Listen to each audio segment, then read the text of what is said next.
আগামীকাল 293টি বিধানসভা কেন্দ্রের ফলাফল জানা যাবে, বাকি থাকবে শুধু ফলতা বিধানসভা কেন্দ্র।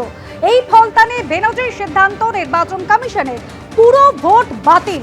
ফলতায় 29 এপ্রিলের ভোট বাতিল, 21 মে পুনর্নির্বাচনের কথা জানিয়ে দিয়েছে নির্বাচন কমিশন। ভোট গণনার পর ফলতা বিধানসভা কেন্দ্রে ফের ভোট হতে চলেছে। আমাদের প্রতিনিধি পার্থপ্রতিম ঘোষ সরাসরি রয়েছেন আমাদের সঙ্গে। পার্থপ্রতিম, গতকালই পুনর্নির্বাচন চেয়ে এই ফলতায় মহিলারা তারা পথে নেমেছিলেন।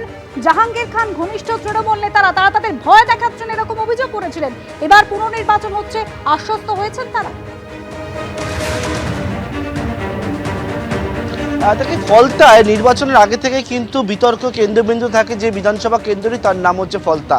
এবং সেই ফলতা বিধানসভা কেন্দ্রে আমরা দেখেছি যে বিষয়, সেটা হচ্ছে যে একেবারে ভোটের দিন নানা রকম অভিযোগগুলো সামনে এসছে। টেপ লাগিয়ে দেওয়া থেকে শুরু করে একেবারে ক্যামেরা বিকল করে দেওয়া ভোট গ্রহণ কেন্দ্রে এইরকমভাবে স্কুটিনিতে একাধিক অভিযোগগুলো সত্যতা কিন্তু নির্বাচন কমিশনের বিশেষ পর্যবেক্ষক তিনি কিন্তু পান।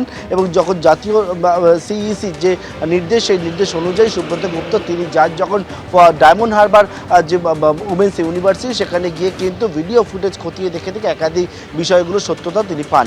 তার পরবর্তীকালে সিদ্ধান্ত হয়েছে ফলতা একবার ফ্রেশ পোলের জন্য।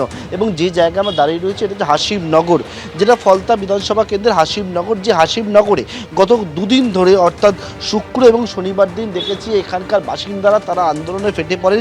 তারা যে বিষয়ে বলেন যে তাদের দীর্ঘদিন ধরে তাদের উপর অত্যাচার করা হয়। তারা যে বিষয়ে বলেন যে দীর্ঘদিন ধরে জাহাঙ্গীর খানের যারা অনুগামীরা রয়েছে পঞ্চায়েত প্রধানের বিরুদ্ধে অভিযোগ তুলে তারা কিন্তু অত্যাচার করা, নির্বাচনের সময় একবার তাদেরকে ভোট দিতে বাধা দান করা হয়। এমনকি তারা যে ভোট দিয়েছেন বিজেপিকে ভোট দেওয়ার জন্য, সেই অপরাধে তাদের উপর হামলা হচ্ছে বলে তারা আন্দোলনে ফেটে পড়ে। তারপর এই গ্রামে গতকালকে রাত্রিবেলা সিদ্ধান্ত হয়েছে সেখান থেকে এক কোম্পানি কেন্দ্রীয় বাহিনী গ্রামের এখন মুখ থেকে শুরু করে গ্রামের ভেতরে সেখানে কিন্তু মোতায়েন করা হয়েছে।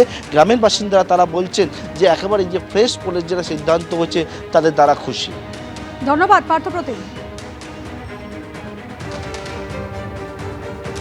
আমরা নতুন করে আবার পুনর্ভোট করতে চাই, সেই জন্যই একটা ঘোষণা করা হয়েছে 21 মে, সেটা শুনছি। তো হলে ভালোই হয়, জানি না কালকে আবার কি হবে। কালকে একটা গণনার দিন, তা আমরা এখানে কেন্দ্রবাহিনী আছে বলেই আমরা একটু নিরাপত্তায় আছি। তো আমাদের বাড়ির ছেলেদেরকেও তো বাইরে বেরোতে হয়, কাজ তো এখানে নেই। আপনারা কেন্দ্রীয় বাহিনী নিরাপত্তা চাইছিলেন দেখলাম, একেবারে নিরাপত্তা নিয়ে আপনারা সোচ্চার হয়েছে। হ্যাঁ, আমরা নিরাপত্তা চাইছি। ওরা তো আজকে দুদিন আছে, জানি না এরপরে আমাদের এখানে থাকলে সারা জীবনই থাকলে ভালো হয়।